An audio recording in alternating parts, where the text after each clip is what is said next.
കഴിഞ്ഞ ദിവസം ഞാൻ ഏതൊക്കെയോ നമ്പറിലേക്ക് ഡയൽ ചെയ്തപ്പം മുംബൈയിലുള്ള ഒരാൾ ഫോൺ എടുത്തു. നെക്സ്റ്റ് ഡേ ഞാൻ അയാളെ കാണാൻ വേണ്ടി നേരെ മുംബൈയിലേക്ക് പോയി. അവിടെ ചെന്നിട്ട് ഞാൻ കുറെ തപ്പി നടന്നെങ്കിലും അയാളെ കണ്ടുപിടിക്കാൻ പറ്റിയില്ല.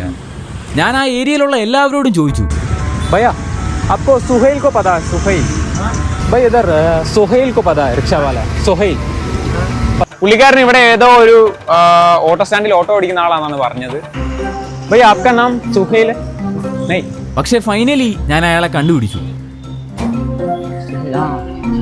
ഹലോ, ഇതാണ് നമ്മൾ തപ്പി നടന്ന സുഹൈൽ.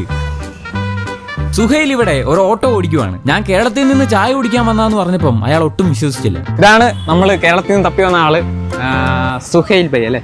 സുഹൈൽ ഭയ്യ. ആദ്യം തന്നെ സുഹൈൽ എന്നെ പുള്ളിക്കാരന്റെ വീടൊക്കെ കാണിച്ചു. ഈ ഒരു ചെറിയ റൂമിലാണ് ഇവർ 6 പേര് താമസിക്കുന്നത്. വീട് കേട്ടോ. ഇതാണ് സുഹൈലിന്റെ അനിയത്തി. ബൈ ദ വേ, നമ്മളൊരു ചായ കുടിക്കാനാണ് കേരളത്തിൽ നിന്ന് മുംബൈ വരെ വന്നത്. അങ്ങനെ ചായ കുടിച്ചു കഴിഞ്ഞ് എന്നെ ഏതോ ഒരു സ്ഥലം കാണിക്കാന്ന് പറഞ്ഞു കൊണ്ടുപോയി. ഇനി എന്റെ കിഡ്നി ഊരിയെടുക്കാനാണോ? പക്ഷെ എത്തിയത് ഒരു അടിപൊളി സ്ഥലത്താണ്. എന്താ അല്ലേ, ഒരു ഫോൺ കോൾ കാരണം ഞങ്ങളിപ്പോ നിൽക്കുന്നത് മുംബൈയിലെ ഏതോ ഒരു മലയുടെ മണ്ടയ്ക്കാണ്. ഇന്ന് പോകുന്നതിന് മുന്നേ സുഹൈലിന് ഒരു ചെറിയ ഗിഫ്റ്റ് കൊടുക്കണമെന്ന് എനിക്കൊരു പ്ലാൻ ഉണ്ടായിരുന്നു. പക്ഷെ എന്ത് കൊടുക്കും?